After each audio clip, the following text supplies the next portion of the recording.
So as promised, crew points, how to spend them and some general tips. First things first, invest everything into one crew slot. Just like right here, if you are playing Air Realistic, there is no use to have multiple because you can only take out one. If you are an ex-arcade player and you have multiple crews, just look at whichever crew slot has the highest levels and the one you want to start off with, because you're going to need to invest into one. If you use multiple, you're wasting crew points and you're wasting Silver Lions, which is a complete waste of money and time. For the sake of this video, I got a level 0, level 1 crew, and I got 17,000 crew points. And we're going to be looking at how to spend them. The thing I want to focus on here is getting that qualification up so that I can buy an expert crew. For rank 1, you need nothing, you can just buy it. For rank 2, you need level 5. Rank 3, you need level 10. Rank 4, you need level 20. For rank 5, you need level 25. And for rank 6, you need level 30. And these are extremely important and the easiest way to level up. And if you are a premium player, you should have no trouble being able to afford these, unless of course you're flying rank 6 and then it all becomes borderline stupidly expensive. But that's a topic for another time. In general, you want to buy the expert. You don't need to buy the ace crew like right here. You can unlock these by just flying them and getting some RP. Yes, talismans and yes, premium planes do unlock these things quite a bit fast. And how do you get these elusive crew points? For every 100 RP, doesn't matter how you get it, if it's with a talisman, with a premium plane, with a premium account, every single RP you get accumulates to 1% of a crew point. So if you get 100 RP, you get 1 crew point, and it doesn't matter how you get these. If you are buying a premium, especially tier 4s and up, I do recommend buying some crew points. Your plane will be faster, the closure rates will be higher, and you all in all just need more crew points to be competitive. I put on the little graph on the right on the screen as well to see how many you need. If you buy a tier 4 premium, I recommend getting 300 GE worth of crew points and you will be able to kit it all the way out up until tier 4. Then you're going to be flying that thing for a while as you're grinding everything, and by the time you reach the plane you want, you probably already have enough crew points, because a premium plane just has that much more resource points and you will get a lot more crew points for that. So take a look at the graph, see how many GE you will need. You don't have to take it that seriously.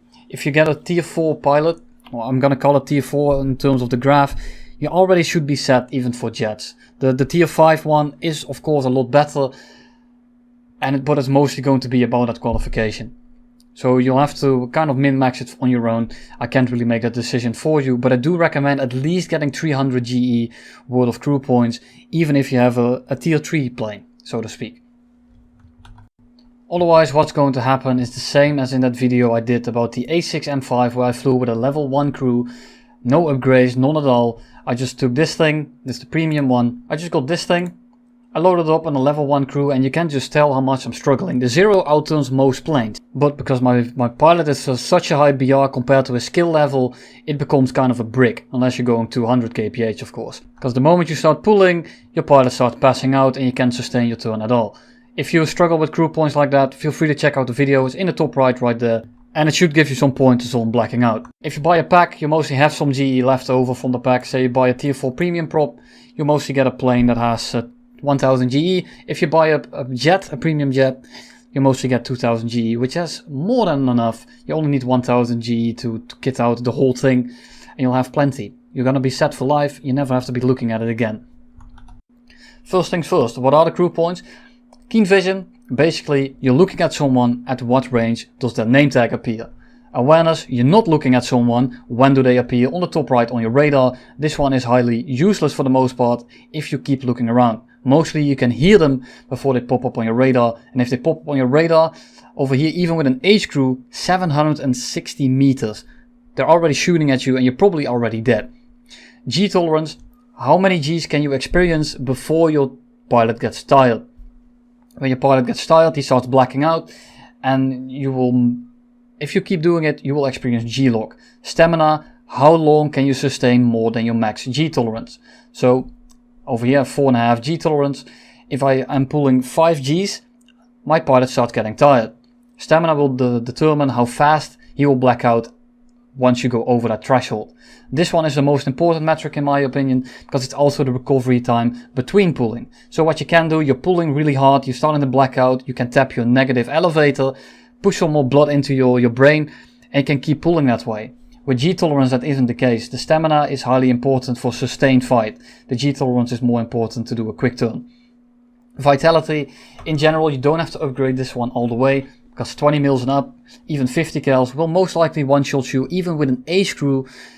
So you just want to make sure you don't get one-shot by one flak, small MG fire and maybe shrapnel of a 20 or 30 mil. Of course a 50 mil if you want to get hit by that, but you're probably not going to survive that to begin with. Defensive armament, experienced gunners. This one isn't that important, it is to a degree, but these mostly affect these two. And these two as well. These two are completely useless, because most of your gunners won't be on a fast plane, won't be on a highly maneuverable plane, so you won't be pulling that many Gs, and the fire accuracy as well as the fire precision are completely just for the AI. So if you're not controlling the gunners, what you want to look at is vitality, because you don't want your gunners to be one-shot, of course. Logistical services, you got your repair speed, how quickly do you repair once you touch down, and how quickly do you repair if you disable auto repair. The higher your repair is, the higher your repair cost is, the longer the auto repair will take, but of course I recommend just flying the plane you like and having this turned on. If you're not a premium player and you like switching nations, switching planes, just turn it off. Maybe by the time you're back on the plane you want to fly, it's already repaired for free.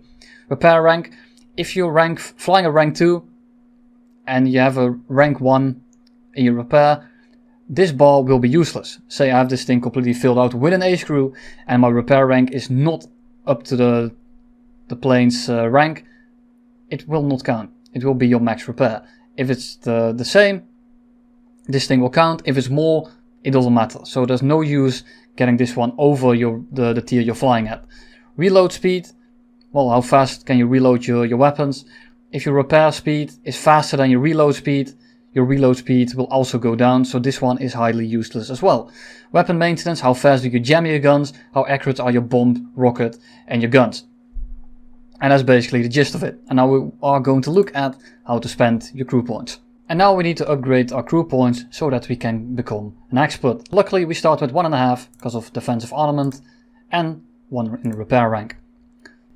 If you can be asked to wait, I got a very quick graph here. First you want to go for green, then you want to go for red, then you want to go for blue, then you go for orange, then you go for yellow. There you have it, that's all the crew points you need. I will go into a little bit more detail coming up here, but if you follow this thing, you basically summarize the next 3 minutes. First things first, 1 into stamina, 1 into G tolerance, half a point into vitality, and then 1 point into the repair rank. And then to reach level 10, what you want to do is put 1 level in stamina, 1 level in G tolerance, 1 level in vitality. You want to upgrade your repair rank by 1 yet again because you're reaching rank 3 now. And what you then want to do is you want to spend 1 point each in awareness and keen vision just to get that level up to level 10, so it's not that expensive.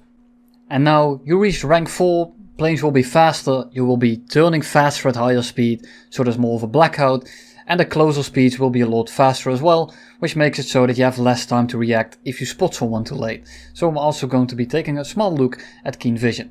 But first of all, you want to again put things into G tolerance and stamina, and you want to go for 1.5 for each of these. You want to put half a point into vitality as well. You want to go to logistical services, up your repair to the tier you're at, up this one to 1.5 because then it's still really cheap.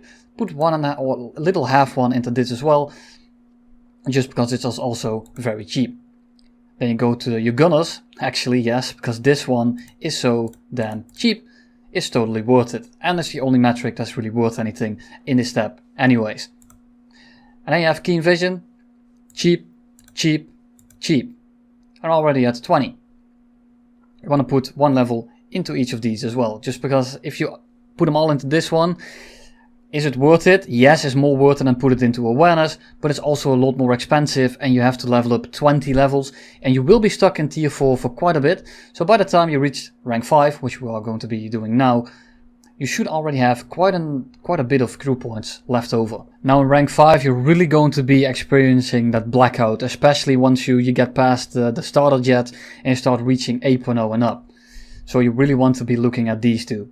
Stamina, G tolerance, yet again, put 1 point in the boat, put half a point into vitality, because the guns are just going up just a slight bit, and the splash damage of say 108 might save you one day, probably won't, but better safe than sorry. closer speeds will be even higher, so you can put half a point into this. You want to go to the logistical services, get your repair rank up, put a little bit in weapon maintenance because it's cheaper, and then put 1 into repair speed, because now this one is cheaper. And now we reach Missile Thunder. Yet again, stamina, G tolerance. But you want to see those missiles coming in. You really do, trust me. So you want to put some points into this thing now. Other than this, when you're fighting only AIM-9Bs at 9.7 for example, this isn't as much as a problem. This is more applicable to when you're flying Phantoms and stuff at AIM-9Js. Vitality, you're not going to survive a missile, that's first of all. Your pilot might, but your plane definitely isn't. And surviving a 30 mil, 20 mil Vulcan, all that kind of jazz, it's just not going to happen. Then what you want to do, up your repair speed just a little bit because it's so cheap. This one also extremely cheap, and this also makes it so that when people come in, go Mach 1 trying to strafe you, you might have those 2 extra seconds to take off, which is something you might want to consider at top tier. And then you only need 1 more point, and where you spend this is kind of up to you.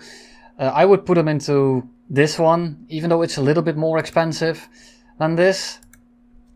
But of course, it's up to you. It doesn't really matter at this point. You already basically maxed your pilot out.